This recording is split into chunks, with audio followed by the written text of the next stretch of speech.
होता है। उसके बाद हमारे यहाँ जो है उपनयन संस्कार में जनेऊ बांधा जाता है और अस्तूरा से, जैसे कि चाकू हुआ, उससे बाल काटे जाते हैं। उस तरह से बाल काटे जाते हैं। तो ये बाल जो है उसी समय दिया जाता है, तो पहनाया जाता है।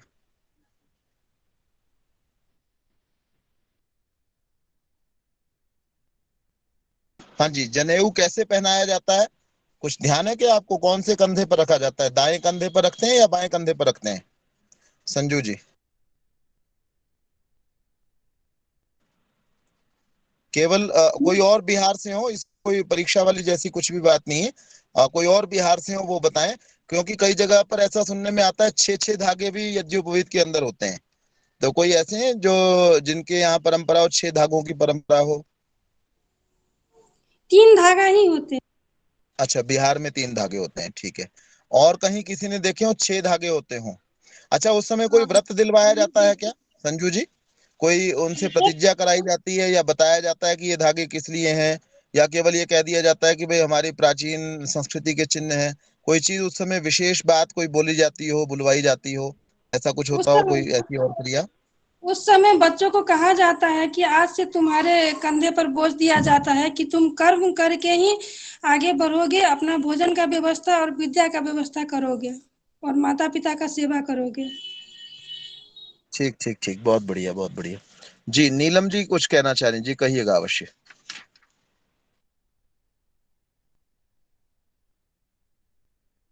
प्रणाम आचार्य जी, सभी को प्रणाम। 9 धागे भी डालते हैं किसी का, मैंने सुना है। वैसे ही दक्षिण भारत में हमारे कैस्ट में तो डालते ही नहीं है। वैसे मुझे इतना खास करके पता नहीं है, मगर वो जहाँ किसी से पता कर लिए तो उन्होंने बोला है 9 धागे भी डाल लेते, बता रहे थे। मुझे किस कारण मैं पूछ लिए तो ठीक ठीक है, 9 धागे भी डालते हैं, 6 भी डालते हैं, और आपके? हमारे कास्ट में तो डालते ही नहीं है। तो इसमें लड़कियों को और लड़कों के लिए भी अलग अलग विधान है क्या, या लड़कियों अलग को अलग तो डालते परंपराएं ही हैं नहीं क्या? है उधर दक्षिण भारत में। जहां तक मैंने देखी थी, सिर्फ हम ये आर्य समाज में ही, मैंने पतंजलि में ही डलवाए थे, बाकी कहीं और नहीं। किसी को भी लड़कियों को डालते हुए तो मैंने कहीं नहीं देखी थी, सिर्फ आर्य समाज और पतंजलि में ही डालते हुए देखी थी। और उन्हें मैंने पूछी भी थी किस लिए डाल रहे हैं, उनको ये भी पता नहीं है। हमारा कैस्ट के हिसाब से हम डाल लेते हैं, इतना ही बताया था उन्होंने। ठीक ठीक ठीक ठीक, चलिए। तो अभी जो है ना इसको मैं पढ़ रहा हूँ, 161 पृष्ठ पर संस्कार भास्कर है ये। अगर हमारे पास पुस्तक है, किस किस के पास है संस्कार भास्कर? अभी किस किस के पास रखी हुई है? संजू जी के पास है, और संजीव दास जी आपके पास है, और रोमा जी, जी संजू आचार्य जी सिहाग मेरे जी के पास नहीं पास है है, आचार्य और जी, प्रणाम। जी जी जी नमस्ते जी नमस्ते। चलिए, केवल 2 के पास है? लता जी, मेरे पास भी है हाँ चंद्र जी। देवी जी के आचार्य जी पास, मेरे जी पास चंद्र भी है। देवी जी के पास। बस चलिए, हाँ इनके पास, इंद्रपाल जी के पास है, 4 के जिनके पास है वो 161वां पृष्ठ खोल लेंगे। यज्ञोपवीत का प्रयोजन क्या है? ये जो 3 धागे हम लोग पहनते हैं, हिंदू हिंदू लोग जो पहनते हैं, आर्य लोग जो पहनते चले आ रहे हैं, इसका प्रयोजन क्या है? इसको पढ़ रहे हैं अभी। अ, तो यज्ञोपवीत के 3 तार क्रमशः, है ना, 3 धागे हैं, तो उनको 3 तार भी कहा जा सकता है। ये जो जिन्होंने हैंड रेज किया हुआ है उसको हटा लेंगे, संजीव जी इत्यादि। तो 3 तार हैं, एक एक एक ऋषि ऋण के लिए है ना। ये 3 शब्द हमने याद कर लेने हैं।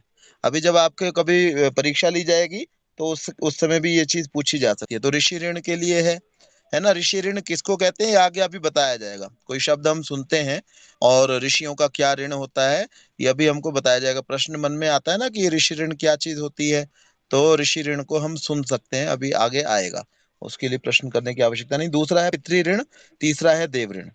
तो ये तीन हमको याद होने चाहिए शब्द, ऋषि ऋण, पितृ ऋण और देव ऋण। का निर्देश करते हैं। कौन ये 3 ऋणों का निर्देश कौन करते हैं? रोमा जी आप बताइएगा। 3 ऋणों का निर्देश करते हैं कौन कौन करते हैं 3 ऋणों का निर्देश? गुरुकुल में नहीं, 3 धागे। यज्ञोपवीत के 3 धागे 3 ऋणों की ओर निर्देश करते हैं, है ना? एक पितृ ऋण। ऋषि ऋण का की जी ओर, एक पितृ ऋण की ओर निर्देश करता है, तीसरा देव ऋण की ओर निर्देश करता है। तो यज्ञोपवीत के धागे 3 ही होने चाहिए, ठीक है? और ये 6 नहीं होने चाहिए, क्योंकि 3 ही ऋण मनुष्य के ऊपर हैं। और इन 3 ऋणों से मनुष्य जब उऋण हो जाता है, उऋण होना मतलब उन ऋणों को उतार देता है, उसके बाद उसको संन्यास दे दिया जाता है। उस समय में ये यज्ञोपवीत उतार दिया जाता है। ये मान लिया जाता है कि वो अपने तीनों ऋणों को छोड़ चुका है, उनको उतार चुका है, इसलिए उसको उनसे अलग कर दिया जाता है। तो ऋषि ऋण, पितृ ऋण और देव ऋण, 3 ऋण मनुष्य के ऊपर हैं। कब से हैं? जब से उसको यज्ञोपवीत पहनाया जाता है। तो देव ऋण का अधिकार करते हैं, जो अधिकार के योग्य होते ही एक आर्य के सिर पर चढ़ते हैं। तो प्रथम ऋण ब्रह्मचर्य पूर्वक वेदाध्ययन से। पहला जो ऋण है मनुष्य के ऊपर, ब्रह्मचर्य का पालन करते हुए वेदाध्ययन करने से। ब्रह्मचर्य एक विस्तृत शब्द है ना? ब्रह्मचर्य के अंदर ब्रह्म शब्द के 3 अभिप्राय मैंने कभी शायद बताए हैं। कौन बताएगा? ब्रह्म शब्द के 3 अभिप्राय, केवल हैंड रेज करेंगे। ब्रह्म शब्द के 3 अभिप्राय, या ब्रह्मचारी शब्द के 3 अभिप्राय, या ब्रह्मचर्य मतलब के शब्द के 3 मतलब, कौन बताएंगे?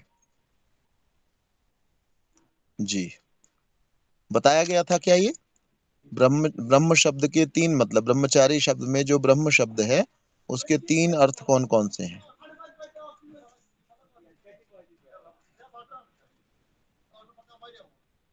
जी, कौन बताना चाहेंगे? मेरी आवाज आ रही है क्या? रेखा जी बताना चाहेंगी क्या? हाँ जी, ब्राह्मण से ब्रह्मचर्य का मतलब एक तो नियम पूर्वक काम करना अपने पूरे। तुक्का नहीं लगाना है ना? तुक्का नहीं लगाना है। अगर आपने सुना है, कहीं पढ़ा है, या यहाँ कक्षा में सुना है तो बताइए। हाँ जी, पहले सुना था मैंने, योग कक्षा में चलिए अपने सुना चलिए, था। जी फिर बताइए बताइए। एक तो वीर्य संयोजन, वीर्य को संभाल के रखना, और दूसरा नियम पूर्वक कार्य करना। तीसरा मैं नहीं जानती हूँ। ठीक है, और कोई बताना चाहें? जी बहुत बढ़िया आपने बताया। और कोई ब्रह्म शब्द के 3 अभिप्राय यहाँ मैंने बताए थे या नहीं बताए थे? किसी को ये ध्यान है कि मैंने नहीं, बताया कि नहीं बताया? इसकी जी चर्चा आचार्य जी। लता जी बता रही हैं कुछ। जी बताइएगा लता जी। निंद्रा, और अभी भूल गई एकदम से। 3 स्तंभ जो निद्रा है ब्रह्म ब्रह्मचर्य। ब्रह्म का विचार। नहीं नहीं, निद्रा तो मैंने ये बताया था कि मनुष्य को स्वस्थ रहने के लिए आहार, निद्रा और ब्रह्मचर्य, इन 3 का ध्यान रखना चाहिए। आहार क्या ले रहे हैं, नींद कितनी ले रहे हैं, और ब्रह्मचर्य, है ना? ब्रह्म शब्द के 3 अभिप्राय पूछ रहा हूँ। ब्रह्मचारी शब्द में या ब्रह्मचर्य शब्द में जो ब्रह्म शब्द है उसमें उसके 3 अर्थ कोई बताए गए हैं क्या? चलिए, हो भी चुका है तो दोबारा वो कर लेते हैं। ये अनुपम जी कई दिन में आए हैं या मुझे ऐसा केवल लग रहा है?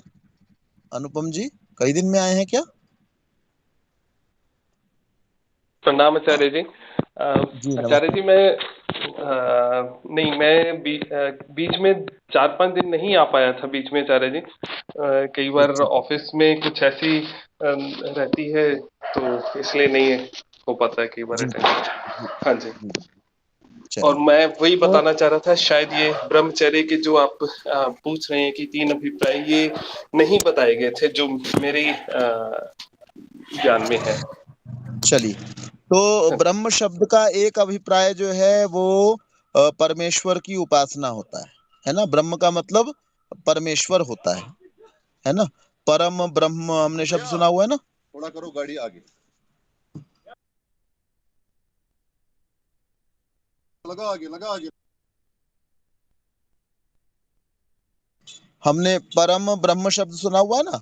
तो ये परम ब्रह्म जो है ये परमेश्वर के लिए प्रयोग किया जाता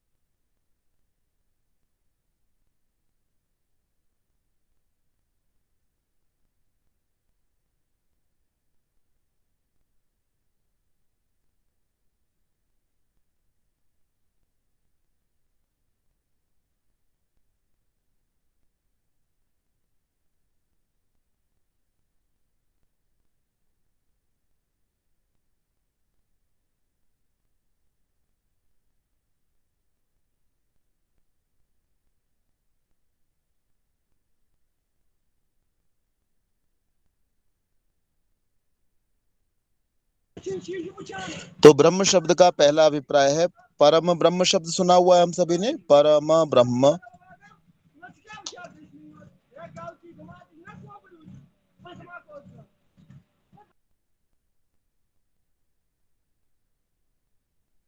लता जी बच्चों को अच्छे से दिखा दीजिए। जी, परम ब्रह्म शब्द सुना हुआ है क्या सभी ने? हाँ जी, परम जी ब्रह्म। जी आचार्य जी। तो उसके अंदर जो है ब्रह्म शब्द का अभिप्राय जो है परमेश्वर है। परम ब्रह्म अर्थात परमेश्वर। तो ब्रह्म शब्द का अभिप्राय, एक अभिप्राय परमेश्वर होता है। ब्रह्म शब्द का दूसरा अभिप्राय जो है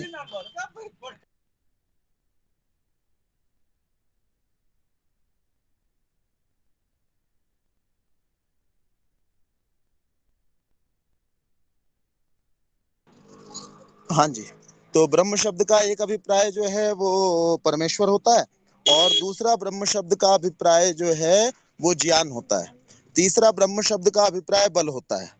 तो ब्रह्मचारी शब्द का अर्थ हो गया जो बल की रक्षा का प्रयास करे उसको ब्रह्मचारी कहेंगे। जो ईश्वर की प्राप्ति के लिए प्रयास करेगा वो ब्रह्मचारी कहलाएगा, और जो ज्ञान की प्राप्ति के लिए प्रयास करेगा वो ब्रह्मचारी कहलाएगा। ये सबको याद हो जाएगा। ये मैं दोबारा कह रहा हूँ, ब्रह्म शब्द के तीन अभिप्राय होते हैं। एक ब्रह्म शब्द का अर्थ होता है परमेश्वर, दूसरा ब्रह्म शब्द का अभिप्राय होता है ज्ञान, तीसरा ब्रह्म शब्द का अभिप्राय होता है बल। तो ब्रह्मचारी का एक अभिप्राय हो गया जो ईश्वर की प्राप्ति का प्रयत्न करे वो ब्रह्मचारी कहलाएगा, और जो ज्ञान की प्राप्ति का प्रयास करेगा वो ब्रह्मचारी कहलाएगा, और तीसरा जो अपने बल के संरक्षण का प्रयास करेगा वो ब्रह्मचारी कहलाएगा।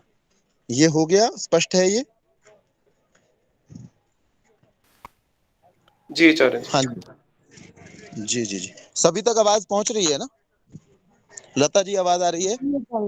जी आचार्य जी आ रही है। और ये आपने पहले भी बताया था, थोड़ा दिमाग से उतर गया था, हाँ, आधे मुझे ऐसा समाज लग में रहा था, बताया। शायद मैं इसको बता चुका हूँ, इसीलिए मैं दोबारा चर्चा से बचना चाह रहा था। चलिए, जी तो ब्रह्मचर्य पूर्वक वेदाध्ययन जो है ये उसके लिए पहला, उससे क्या होता है अभी अभी हमने पढ़ा, उससे कौन से ऋण से उऋण हो जाते हैं हम? ब्रह्मचर्य पूर्वक वेदाभ्यास करने से हम कौन से ऋण से उऋण हो जाते हैं? अभी अभी ऋषि आया ना, ऋण से आचार्य जी। यज्ञोपवीत के। हाँ हाँ, बिल्कुल ठीक है। तो ऋषि ऋण से उऋण होने का क्या तरीका है? हम लोगों ने हमने यज्ञोपवीत को धारण किया, तो यज्ञोपवीत के धारण करने मात्र से हमारा संस्कार नहीं होगा, है ना। संस्कार क्या है? ये धागा हमने जो धारण किया है, समझो अपने ऊपर एक कर्तव्य का हमने अपने उस वजन को स्वीकार कर लिया है ना। तो वो उस धागे को पहनना ये कब सार्थक होगा? कब हम उस धागे का के कर्तव्य को पूरा कर पाएंगे? जब हम ब्रह्मचर्य पूर्वक वेदाभ्यास करेंगे।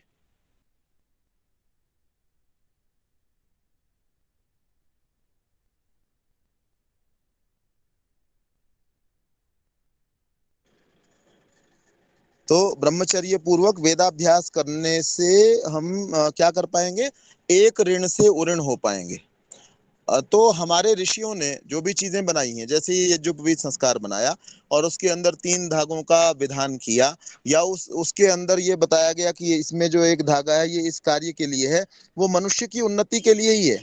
हम ये ना सोचें, कई बार ये ऋण ऋण से हम ऐसा समझ लेते हैं कि ऋण के लिए लिखा गया है तो कोई लोन हमने ले लिया है, तो हमने तो कोई ऋण लिया नहीं है, ये हमारे सिर पे क्यों डाल दिया गया है। आमतौर पे हम ऋण को बोझा समझते हैं, है ना। तो ये वजन अलग प्रकार का है। ये जो ऋषि ऋण या देव ऋण या पितृ ऋण है ये अलग प्रकार का है, ये हमारे ऊपर होता ही है। अगर हम मनुष्यता की गाड़ी आगे चलने के लिए ये इस ऋण को उतारना आवश्यक है।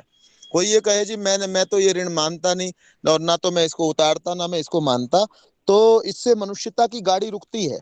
ऋषि ऋण को उतारने से मनुष्यता की गाड़ी अच्छे से आगे बढ़ती है।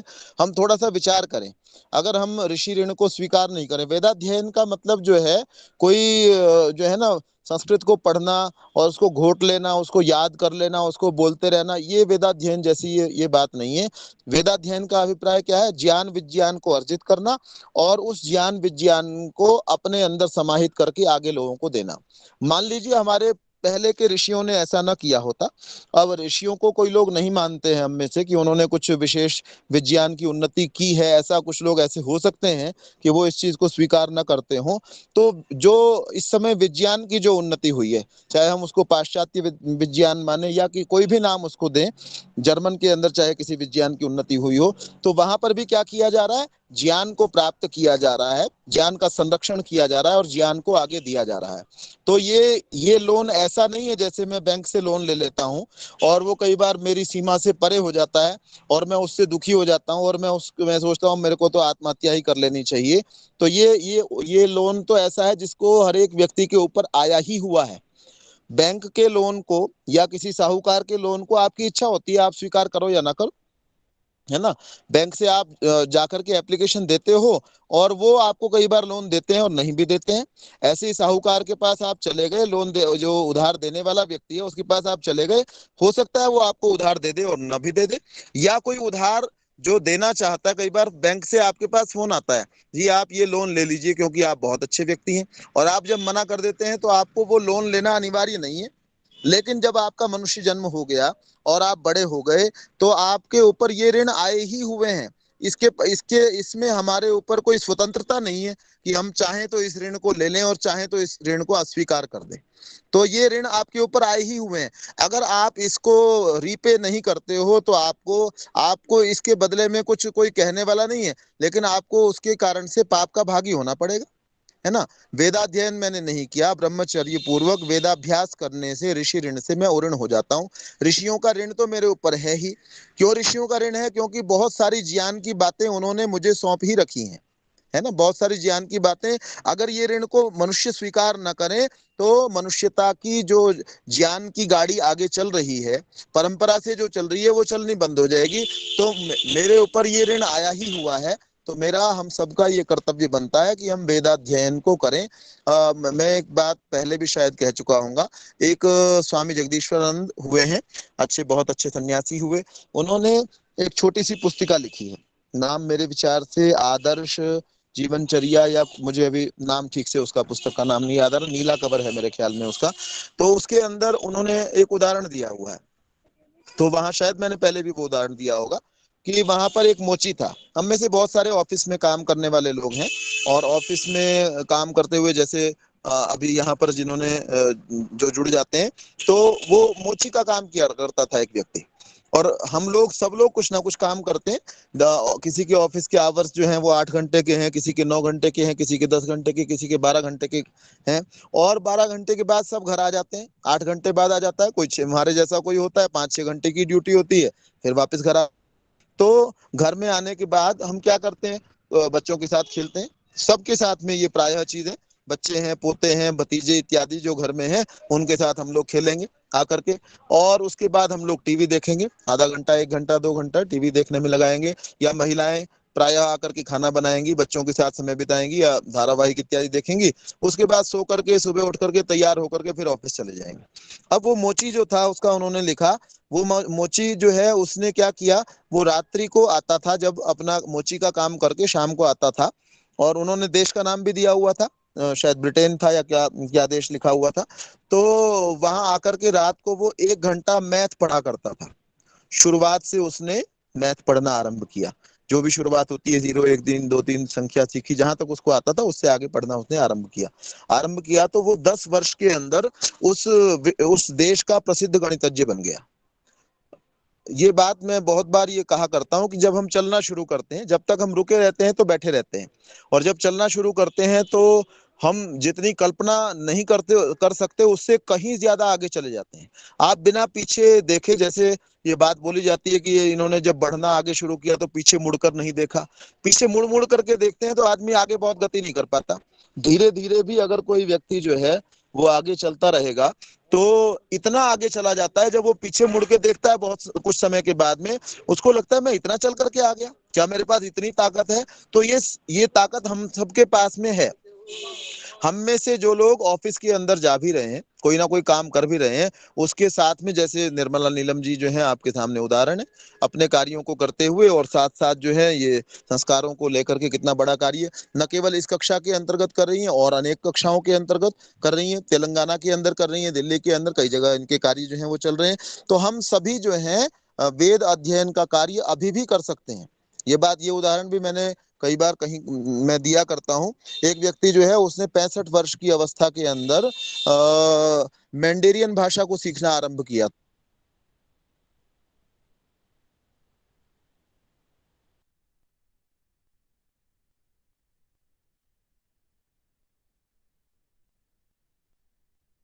जो सीखनी बहुत मुश्किल होती है, चीन की जो भाषा है, उसको सीखना आरंभ किया और उसको सीखने में समर्थ हुए। तब उन्होंने संस्कृत पढ़ना आरंभ किया और मृत्यु से पहले उन्होंने अथर्ववेद का भाष्य कर लिया था। तो अपने साथ ये बंधन न लगाएं, अब तो हमारा पढ़ाई का समय जा चुका है ना।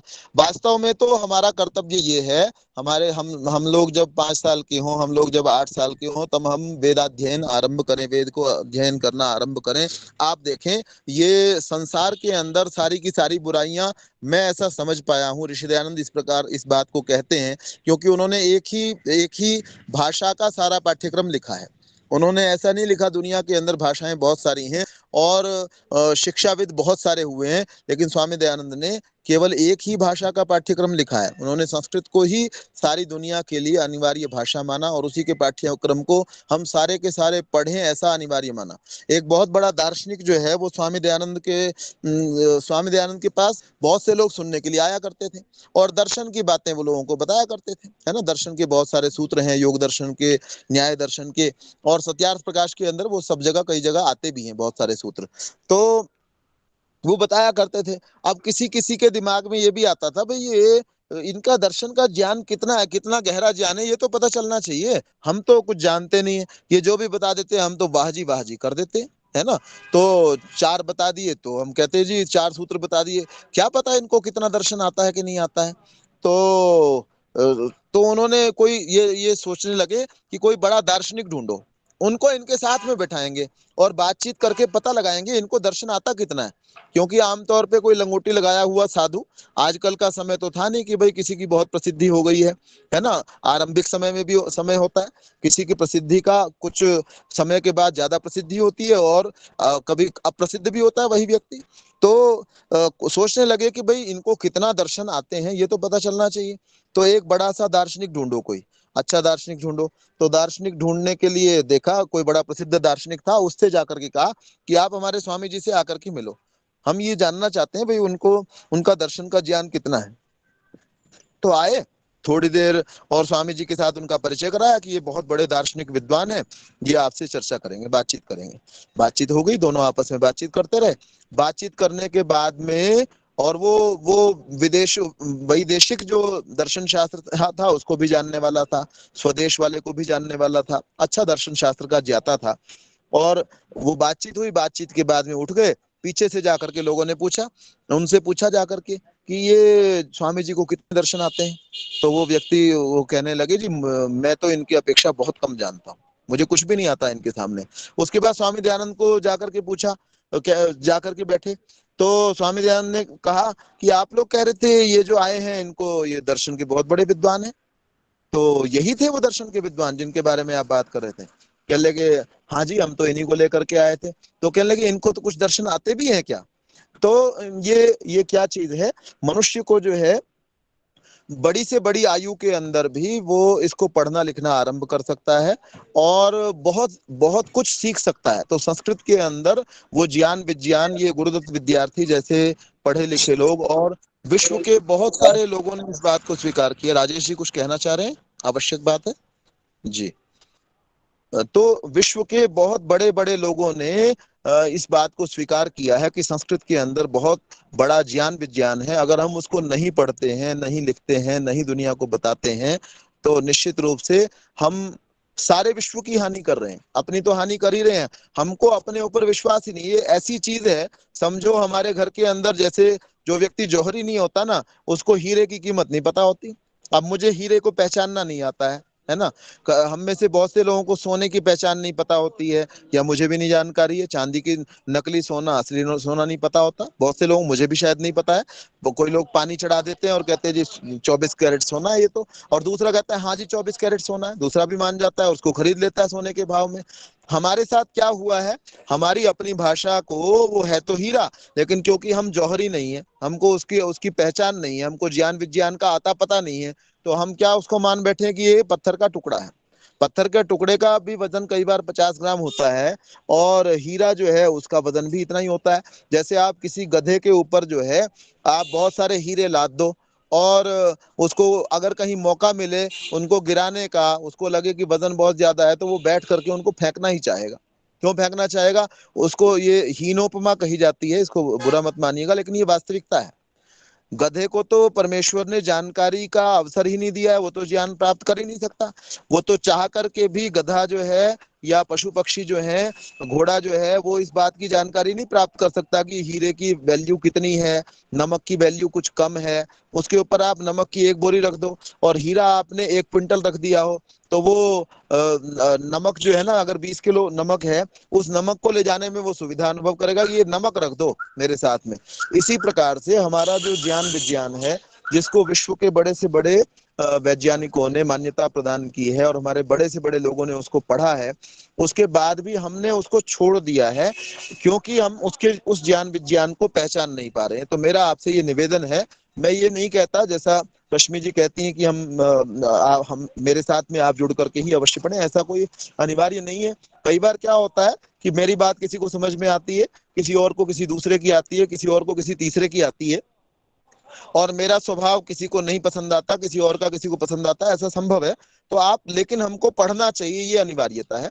नहीं पढ़ेंगे तो हम बिल्कुल ऐसे ही हैं कि हमने अपने बहुत मूल्यवान चीज को छोड़ करके, और दुनिया की, आप देखिए, एक एमबीए किए हुए योग्य व्यक्ति को आप देखिए, है ना।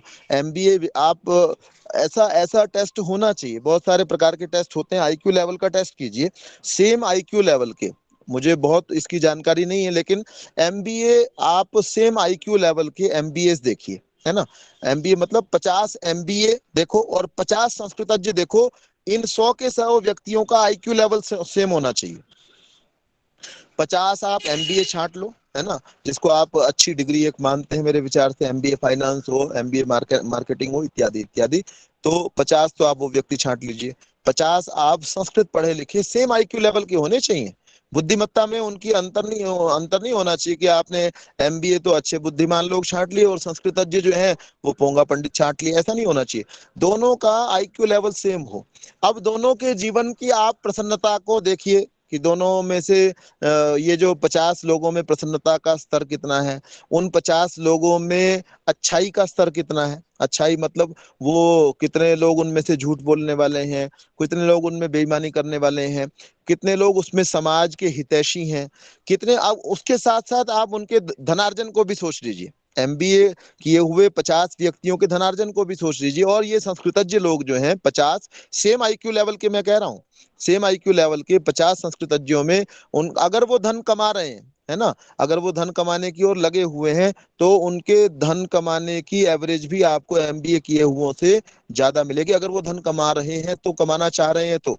एक व्यक्ति ये कहता है, कई ऐसे भी लोग हुए हैं, जैसे हमारे मेरे आचार्य जी थे जहाँ मैंने पढ़ाई की, विजयपाल विद्यावारिधि जी, उन्होंने जीवन भर कभी किसी से कुछ लिया ही नहीं, पढ़ाया जीवन भर, लेकिन पढ़ाने के एवज में कुछ लिया नहीं। हाँ, किसी ने कुछ ला करके दे दिया, वो और बात है कि किसी ने खुशी से कुछ ला करके दे दिया, कोई कहता है जी मैं ये चाहता हूँ जी, ये ड्राई फ्रूट मैं आपको देना चाहता हूँ, वो और बात है। लेकिन उन्होंने किसी भी व्यक्ति से कभी भी ये नहीं कहा कि आपको 1 रुपया देना है या 10 पैसे देने हैं तो मैं पढ़ाऊंगा, और बहुत बड़े विद्वान थे, ये अलग चीज है। लेकिन जो व्यक्ति कमाना चाहते हैं, उनके सेम आईक्यू लेवल के आप एमबीए छांट लीजिए, आप बीटेक छांट लीजिए और संस्कृतज्ञ छांट लीजिए, तो आपको ये ज्यादा अच्छे मिलेंगे। तो मेरा निवेदन ये है, अगर हमको ऐसा लगता है कि व्यक्ति संस्कृत पढ़ेगा तो भूखा मर जाएगा जी, आप देखिए संस्कृत पढ़े हुए, अच्छे संस्कृत पढ़े हुए कितने लोग भूखे मरते हुए आपने देखे हैं।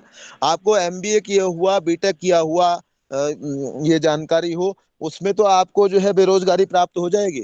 लेकिन संस्कृतज्ञों के अंदर बेरोजगारी आपको प्राप्त हो जाए कि जी मैंने संस्कृत बहुत अच्छी पढ़ी हुई हो जी, मैं बेरोजगार हूँ, काम करना चाहता हूँ, है ना, काम करने की इच्छा हो और संस्कृतज्ञ हो और बेरोजगार हो, आपको कम प्राप्त होगा। तो हमको इसीलिए हर किसी भी दृष्टि से आप इसको देखेंगे विचारेंगे तो आप ये पाएंगे। इसलिए ऋषियों ने इस बात को कहा है कि वेदों का अध्ययन हमको ब्रह्मचर्य पूर्वक, ये पहला धागा हमको इस बात को बताता है, ये जो यज्ञोपवीत का पहला धागा है कि हमको ऋषि ऋण से उऋण होना है। और उसको उऋण, ये ऋण ऐसा है जो हमारे ऊपर आया ही हुआ है और ये मानवता के हित के लिए आया हुआ है। ये ऋण आपको बोझ के तले दबाने के लिए नहीं आया हुआ, ये मानवता के हित के लिए आया हुआ है। और ये आवश्यक रूप से हमारे ऊपर आया हुआ है। ये हमारी इच्छा से नहीं आएगा कि मैं चाहूंगा तो ये ऋण मिलेगा, नहीं चाहूंगा तो नहीं मिलेगा। ये आवश्यक रूप से आया हुआ है। हम इस ऋण से उऋण नहीं होंगे, अगर उऋण होने का प्रयास नहीं करेंगे तो हम ऋणी ही रहेंगे और उसका दुख रूपी फल हमको भोगना ही होगा। और यदि हम उस ऋण से उऋण हो जाएंगे तो हम अपने मनुष्य जीवन की सफलता को कर पाएंगे। और इसके साथ ही मैंने आपको ये भी बताने का प्रयास किया कि हम सभी को, हमारी आयु कुछ भी हो, जैसा मैंने एक गणितज्ञ का उदाहरण आपको दिया, मोची का उदाहरण दिया, ऐसे हम लोग, हमारी आयु कुछ भी हो, हम लोग अगर इच्छा शक्ति हमारी प्रबल हो तो हम उस ओर जा सकते हैं और उसके द्वारा अपने राष्ट्र को फिर से अग्रणी बना सकते हैं। और राष्ट्र को अग्रणी बनाने के साथ में विश्व बंधुत्व की जो भावना, जो सारे संसार में जिसका इस समय अभाव है, जिसके कारण से आपको युद्ध दिखाई देते हैं, जिसके कारण से कुछ लोगों के पास बहुत सारी संपत्ति दिखाई देती है और बहुत सारे लोग जो हैं वो आलिया जैसे दिखाई देते हैं कि उनके पास पढ़ने के लिए कापी किताबें भी नहीं है, तो हम उस सब से हम मुक्त जो है वो हो पाएंगे। तो इसलिए पहला जो ऋण है उसको हमको समझना है और उसको समझ करके उसको उतारने के लिए भरसक प्रयास अपनी ओर से हमको करना चाहिए। तो एक तो ऋषि ऋण है, दूसरा है देव ऋण और तीसरा है पितृ ऋण। पितृ ऋण क्या है? पितृ ऋण, माता पिता ने हमको पाल पोस करके बड़ा किया है ना। और हमारे लिए पितृ ऋण ये है, पितृ ऋण हमारे लिए क्या है? एक तो ये है कि हमको उन माता पिता की सेवा करनी चाहिए, पहली बात ये है। दूसरा, हमको उनसे, जितने अच्छे वो माता पिता थे, उनसे बेहतर माता पिता बनने का प्रयास करना चाहिए। उन्होंने हमको जितना अच्छा बनाया, अच्छा बनाया ये नहीं है कि मेरे पिताजी मेरे लिए 200 करोड़ की संपत्ति छोड़ करके गए, मैं अपने बच्चे के लिए 300 करोड़ की संपत्ति छोड़ करके जाऊं। ये जो बनियागिरी का चिंतन है हर आदमी के दिमाग में आज ये बैठा हुआ है कि भाई जो है ना, हम सारे के सारे दुकानदार हैं क्या, कि एक एक ही टर्म आती है, हमको इसी चीज को समझना आता है कि मेरे पिताजी 3 प्लॉट छोड़ के गए थे, मैं 3.5 छोड़ के जाऊं, 4 छोड़ के जाऊं, 6 छोड़ करके जाऊं। और जब 6 छोड़ करके जाता हूं तो बड़ा प्रसन्न हो जाता हूं। इसकी अपेक्षा पितृऋण से उऋण होना ये है कि जितना अच्छा मेरे पिताजी ने, मेरी माँ ने मुझे बनाया था, है ना, मेरे माता पिता ने मुझे जितना अच्छा बनाया था, मैं अपने बच्चों को उससे ज्यादा अच्छा बनाऊं, है ना। मान लीजिए मेरे पिताजी ने मुझे एक वेद पढ़ने वाला बनाया, 12 वर्ष तक गुरुकुल में पढ़वाया और मैं एक वेद का ज्ञान अर्जित कर सका, तो मैं ये प्रयास करूं कि मेरे जो पुत्र पुत्री हो, मैं उनको एक वेदी के जगह द्विवेदी बना सकूं। केवल उनके नाम के पीछे द्विवेदी ना लिखवाऊं, अपितु वो 2 वेद पढ़ने वाले हो जाएं। मुझे मेरे पिता ने जितने संस्कारों से युक्त किया, उसकी अपेक्षा में ज्यादा संस्कारों से युक्त अपने बच्चों को करने वाला हो जाऊं। यदि मैं इस प्रकार का करता हूं तो मैं पितृ ऋण से भी उऋण हो सकता हूं। तो ये 2 ऋणों की चर्चा और 2 धागों की चर्चा आज थोड़ी सी की गई है। यदि कोई कुछ कहना चाहते हैं या किसी के मन में ये संकल्प हुआ है कि मैंने इस चीज को समझा है और मैं यज्ञोपवीत से इस कार्य को करना चाहूंगा, यज्ञोपवीत को धारण करके, और इसका मतलब मैंने समझा है थोड़ा बहुत, और ऋषि ऋण से उऋण होना चाहूंगा, या आज कोई संकल्प ऐसा करना चाहते हैं तो सबके सामने व्यक्त कर सकते हैं।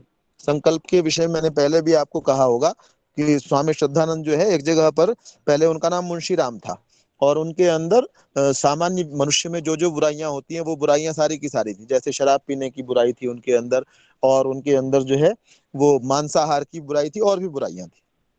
तो एक दिन वो सब दोस्तों के साथ में बैठे हुए थे और मांस जो है वो परोसा जा चुका था।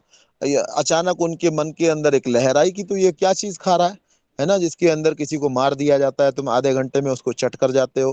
क्या परमेश्वर ने इसलिए पशुओं को बनाया कि तुम उनको मार करके खा जाओ? वो बेचारे भागते हैं, कोई दौड़ के पकड़ता है, फिर उनको कढ़ाई में डाल करके तैयार करते हो, तो इत्यादि इत्यादि।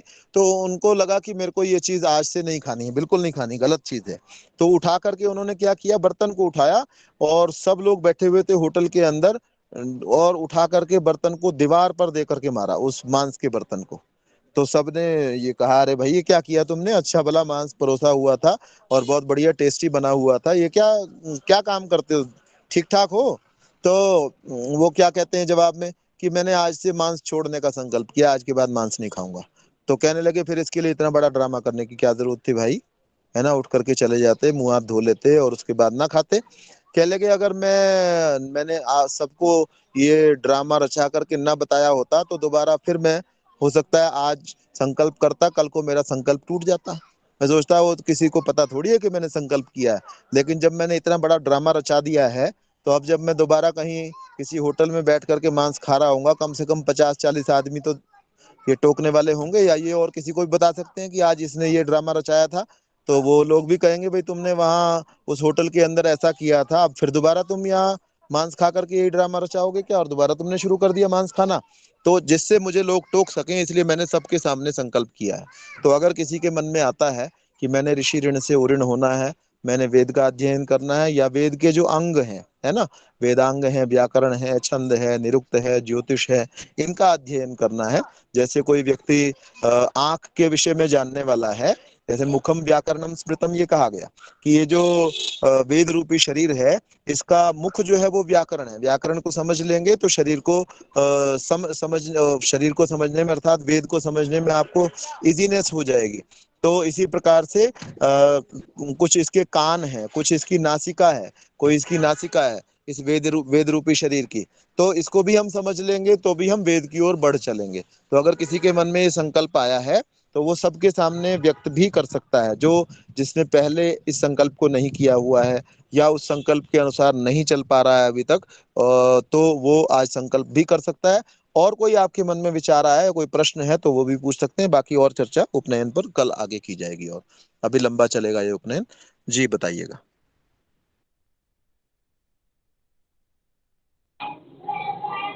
ओम आचार्य जी प्रणाम। जी कहिए कहिए। आचार्य जी, इससे पहले मैं ये सोच रही थी कि मैं ही नहीं, मेरे जैसे बहुत ऐसे माता पिता हैं, तो हमारे यहाँ उपनयन में बहुत खर्च पड़ते हैं ये ब्रह्मचर्य संस्कार दिलाने में। तो लोग क्या करते हैं, हरिद्वार जाकर और कम से कम खर्च में जो है वहाँ से उपनयन संस्कार करा के आते हैं। तो इसका कोई और उपाय है कि कम से कम खर्च में ब्रह्मचर्य व्रत भी हो जाए, यज्ञ हवन भी हो जाए? चलिए, ये भी हैरान करने वाली, बुरा मत मानिएगा इस बात को, तो ये भी हैरान करने वाली बात है कि आदमी शादी के अंदर बैंड बाजे के खर्चे को कम नहीं करना चाहता। शादी के अंदर अभी मैं एक विवाह में गया हुआ था तो पता चला कि वहाँ एक प्लेट जो है वो 3500 रुपए की है। तो ये भी मुझे हैरानी होती है कि व्यक्ति उन सब खर्चों में कमी नहीं करना चाहता। हालांकि ये बहुत कम खर्चे में आपका यज्ञोपवीत संस्कार हो जाएगा, उसकी आप चिंता नहीं करें। आप बताइएगा भाई इतने व्यय में करना है, 5 रुपए में, 500 रुपए में, 5000 रुपए में, जितना आप बताएंगे उतने में यज्ञोपवीत संस्कार आराम से हो जाएगा, उसकी चिंता आप मत कीजिएगा। लेकिन मैं सोचता हूँ कि व्यक्ति मकान बनाने में सोचता है कि मैं क्यों ना मार्बल भी लगा लेता हूँ, है ना, पीओपी भी करा लेता हूँ। पीओपी के बिना मनुष्य का जीवन बहुत अच्छा चल सकता है। मेरे घर में पीओपी नहीं है और मुझे तो नहीं लगता कि मेरे को कभी इस बात से बड़ा कष्ट हुआ है कि मेरे घर में पीओपी नहीं है, और तो ये तो अच्छा नहीं है। और मेरा स्टेटस कोई बहुत डाउन हो गया है। मेरे घर में मार्बल भी नहीं है। तो लेकिन पुस्तकें बहुत सारी हैं, पुस्तकें शायद हजारों की संख्या में भी हों। हालांकि मैंने पढ़ी नहीं है, इसका मतलब ये नहीं है कि मैंने उन सब पुस्तकों को पढ़ा है, लेकिन उनमें से कुछ ना कुछ जरूर पढ़ी। तो अब ये हमारी चॉइस होती है। हमारे पास, अगर हमारे पास घर भी नहीं है ना, रहने का घर नहीं है, हमारे पास कपड़े भी कम ही हैं, मतलब 10 जोड़ी या 20 जोड़ी हैं, फिर तो हम सोचें कि मैं ब्रह्मचर्य ये यज्ञोपवीत संस्कार कराना चाहता हूँ, कराना चाहती हूँ, और कम से कम मूल्य पर कराना चाहती हूँ। मैं आपको एक चीज और बता दूं, आप पंडित को 5 रुपए दे करके, मान लीजिए सारे पंडित ये संकल्प कर लें, अभी जो वर्तमान पंडित हैं वो संकल्प कर लेते हैं किसी भावना से प्रेरित होकर कि भाई हम जो भी संस्कार कराएंगे वो 5 रुपए की दक्षिणा पर कराएंगे, है ना। तो आपको मैं इस बात को बता दूं कि आगे दुनिया का कोई भी व्यक्ति, अच्छा पंडित, अच्छा विद्वान, कोई अच्छे आईक्यू लेवल का व्यक्ति पंडित पुरोहित नहीं बनना चाहेगा। 5 रुपए की चीज में कौन आना चाहेगा? आप खुद हम कल्पना करें, आज के पंडित किसी भावना से प्रेरित होकर के मान लीजिए संकल्प कर लें कि नहीं, हमने तो क्योंकि यज्ञोपवीत संस्कार का प्रचार करना है तो हम तो 5 रुपए में ही कराया करेंगे, या 5 की जगह वो 251 का संकल्प कर लें।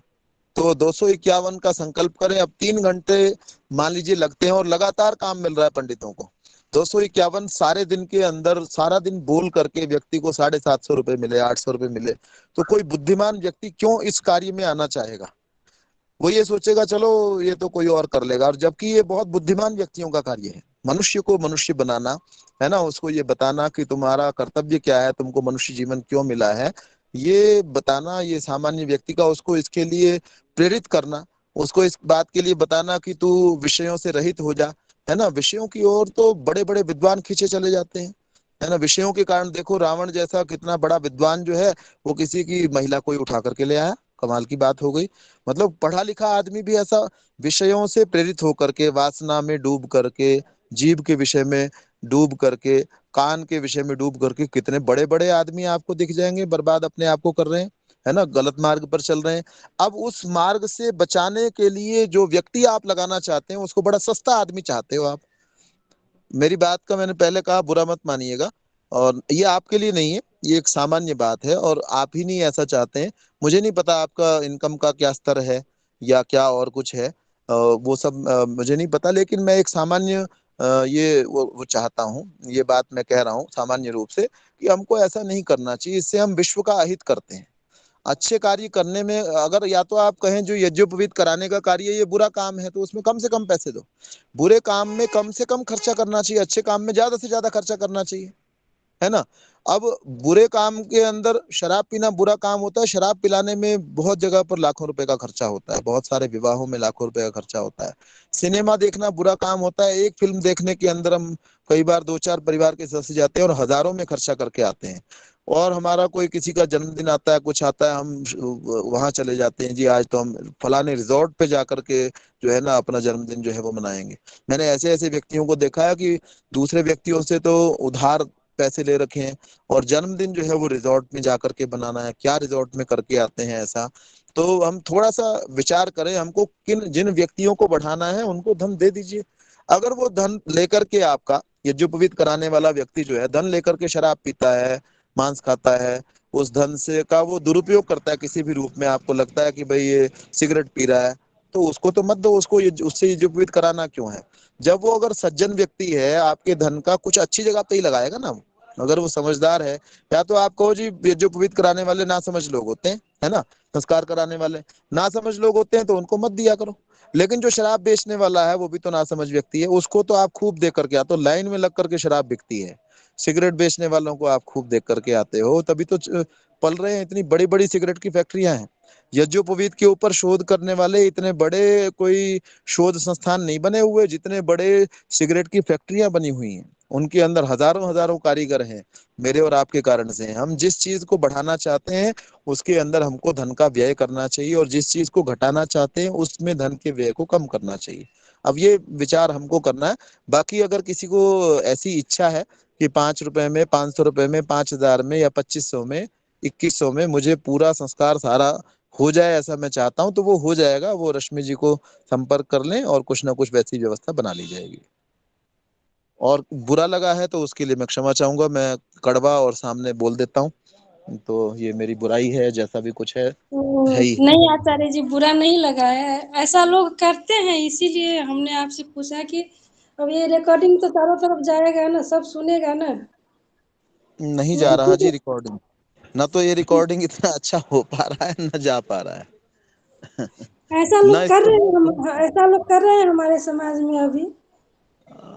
जी चलिए अच्छा है, कोई बात नहीं, नहीं अच्छा है, अच्छा प्रयास चल रहा है, और हम लोग अच्छा प्रयास करेंगे, चाहे 10 व्यक्ति तक जाए, चाहे 100 तक जाए, 1000 तक जाए, बात तो जानी ही चाहिए, और ठीक बात कहनी ही चाहिए, यही सोचकर कही जाती है। किसी को अच्छा लगेगा बुरा लगेगा, अब क्या किया जाए, बुरा लग रहा है, कड़वी बात है, बुरी लग सकती है तो लग जानी चाहिए, हम तो कहते हैं बुरी भी लग जाए, हो सकता है बुरी लग करके किसी को समझ में आए, भाई बात तो ठीक है।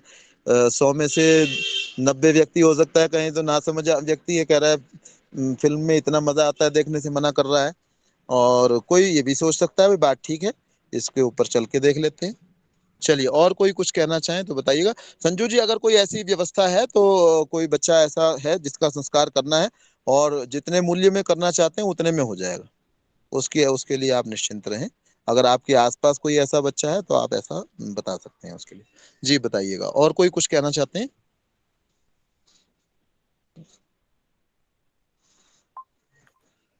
आचार्य जी ओम। जी कहिएगा इंद्रपाल जी। हाँ आचार्य जी, मैं एक थोड़ा सा, जैसे कम पैसे दिए जाते हैं तो क्या मंत्रों की संख्या कम हो जाती है, या ज्यादा पैसा देने से मंत्रों की संख्या अच्छी हो जाती है, कुछ ऐसा है क्या? हाँ, मंत्रों की संख्या ज्यादा पैसा देने से बढ़ जाती है, बिल्कुल निश्चित रूप से ऐसा ही है। और जी कम पैसा देने से घट जाती है। कैसे घट जाती है और बढ़ जाती है? मंत्र जो है वो रहस्य का नाम है। मंत्र का मतलब होता है कि रहस्य की बात, है ना। जब आप ज्यादा धन देते हैं किसी कार्य के लिए, जैसे दक्षिण भारत में पंडितों को बहुत धन दिया जाता है, जैसी मेरी जानकारी है, बहुत सारे जगहों पर पांडित्य का जो है ना, ये बड़ा अच्छा वो होता है। और वहाँ लोग पांडित्य करते हैं उत्तर भारत की अपेक्षा दक्षिण भारत में। और वहाँ के लोग समझदार भी ज्यादा है। वहाँ के जो पंडित हैं वो पढ़े लिखे भी ज्यादा है, क्योंकि वहाँ जी धन जी अधिक जी। होता है, तो पढ़ा लिखा व्यक्ति वहाँ उधर अधिक जाता है। तो मंत्र जो है वो रहस्य की चीज है। जब वो रहस्योद्घाटन बहुत सारे लोग धन लेकर के करते हैं। मैं ये नहीं कह रहा कि धन लेकर के ही रहस्योद्घाटन करना चाहिए। अच्छी बातों को सबके हित के लिए हर व्यक्ति को हर जगह कहना चाहिए। जैसे मैंने कहा, आपको अभी बताया, आचार्य विजयपाल जी जो हैं वो सबके हित के लिए सारा जीवन पढ़ाते रहे। तो ये उनकी अपनी स्वतंत्रता की बात थी, उन्होंने अपनी इच्छा से ऐसा किया। तो लेकिन आम तौर पे जब आप धन अधिक देंगे तो रहस्यों को ज्यादा खोला जाएगा, है ना। ये आम आदमी का नहीं है कि कोई व्यक्ति आपको कहीं कहीं आप रिश्वत दे करके बात निकलवाते हैं ना, भाई ये बात बताओ, इतने पैसे दे दूंगा। ऐसे ही आप पंडित को जब आप खुश कर दोगे, मान लीजिए वो हो सकता है सम्मान से खुश हो जाएगा कोई व्यक्ति आपके अच्छे काम को देख करके भी खुश हो सकता है ना। जरूरी नहीं है कि आप सम्मान करेंगे उससे खुश होगा, आपके काम इतने अच्छे हैं उससे खुश हो सकता है व्यक्ति। और या आप उसको सम्मान दे करके खुश कर सकते हैं, या आप उसको जो है धन दे करके भी खुश कर सकते हैं। कोई हो सकता है ऐसे जो इससे खुश होते हो। तो जब वो खुश होगा तो वो मंत्रों की संख्या बढ़ाएगा। मंत्रों बढ़ाएगा मतलब ज्यादा गूढ़ रहस्यों को आपके सामने खोलने का प्रयास करेगा। जब आप किसी को देते हो ना, तो वो भी रिटर्न गिफ्ट देना चाहता है। ये आम दुनिया का सिद्धांत है। आप किसी का भला करने लगो, कोई ऐसे भी लोग हैं जो ये सोचते हैं बस हमको देता रहे, बेवकूफ है, आपको बेवकूफ मान के और आपसे लेते ही चले जाएंगे, ऐसे भी लोग हैं। लेकिन बहुत ज्यादातर दुनिया ऐसी है, जब आप उनको कुछ देते हो तो वो रिटर्न गिफ्ट देना चाहते हैं। जब आप किसी को अधिक धन देंगे तो वो अधिक बड़े रहस्यों को, अगर उसके पास होंगे कुछ रहस्य, तो आपके सामने खोलने का प्रयास करेगा, मुझे ऐसा लगता है। हर व्यक्ति के ऊपर ये बात लागू नहीं होती, लेकिन मेरे विचार से 80-85% व्यक्तियों पर ये बात लागू होती है। जी आचार्य जी जी, बहुत कहिए। अच्छा बताए हैं, धन्यवाद। जी जी जी जी जी। जी। और बताएं, और कोई कुछ कहना चाहेंगे?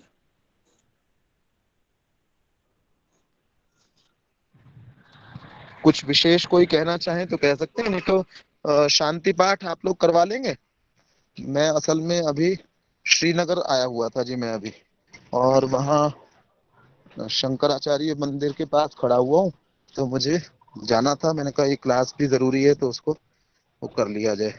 तो शांति पाठ आप लोग करा लेंगे, मैं कुछ कर लूँ। और रश्मि जी आवाज जा रही है? जी आचार्य श्री। जी ओम। जी आचार्य श्री। Bye ma'am. हाँ जी, मैं क्षमा चाहूंगा रिकॉर्डिंग को लेकर भी टिप्पणी कर दी। चलिए जी, धन्यवाद जी। जी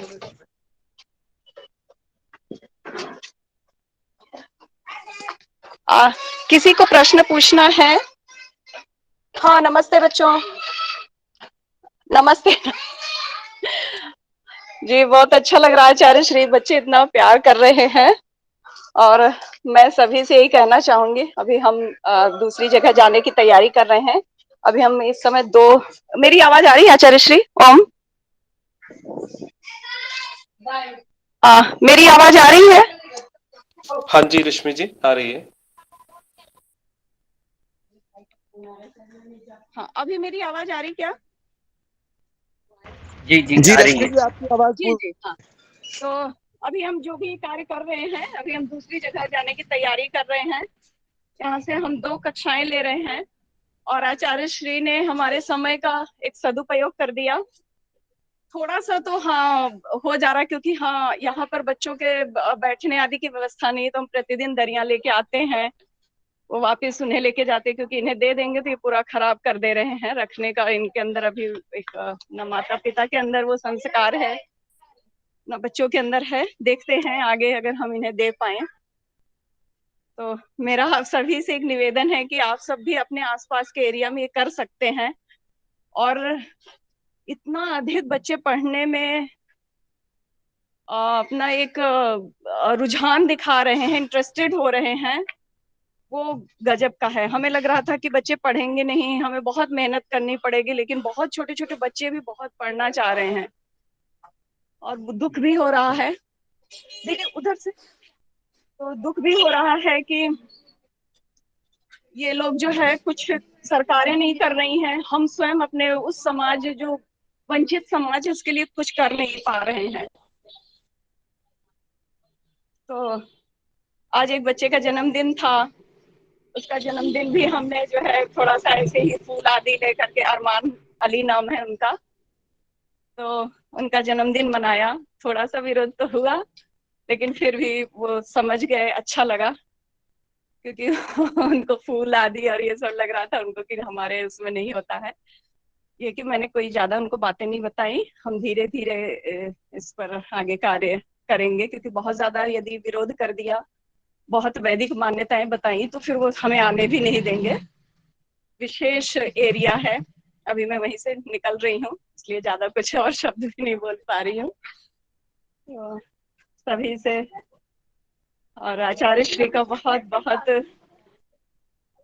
धन्यवाद है कि उन्होंने हमें इस ओर लगाया। मैं सभी को बोलूंगी कि हम सभी कर सकते हैं। अभी हमें शुरुआत में 2 जगह हमने ले लिया तो हमें बहुत समय देना पड़ रहा है, अन्यथा 2-2.5 घंटे में हम एक क्षेत्र को कवर कर सकते हैं। और सब लोग लग जाएं तो कोई भी ना तो वंचित रह सकता है, ना अज्ञानी रह सकता है। तो और बस मैं इतना ही कहना चाह रही हूँ। हमारी इस कक्षा 16 संस्कार में मैं सभी साथियों का अपने अभिनंदन करती हूँ, और आचार्य श्री का बहुत सारा आभार, हमें एक जीवन जीने के लिए ऊंचा आदर्श देने के लिए और इस कक्षा में अपना समय देने के लिए। गुरुकुल क्रांति और निर्मला नीलम दीदी का बहुत सारा आभार, हमारे टेक्निकल विभाग को देखने के लिए, हमारे इस प्रोग्राम की रिकॉर्डिंग करने के लिए, लाइव करने के लिए, सभी का बहुत बहुत धन्यवाद। नमस्ते।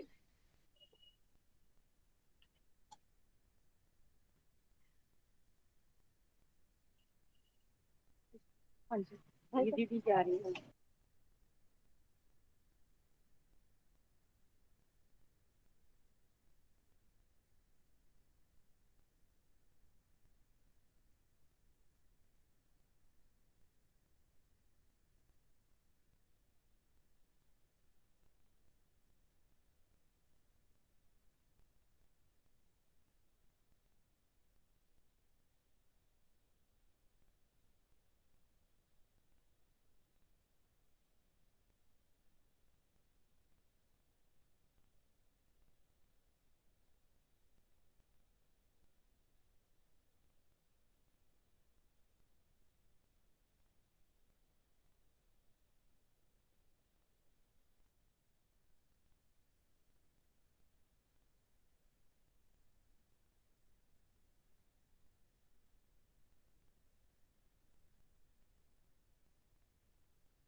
हमें शांति पाठ करना चाहिए, शांति पाठ बाकी रह गया है।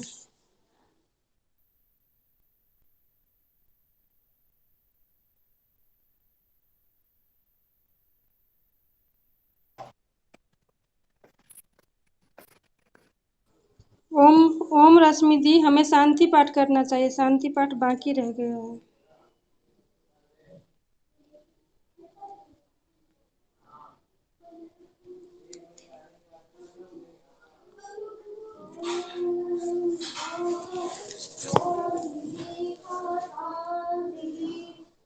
हेलो, रुको।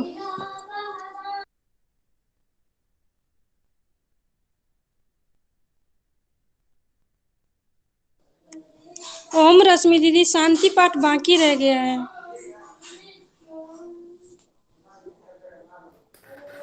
चलो पढ़।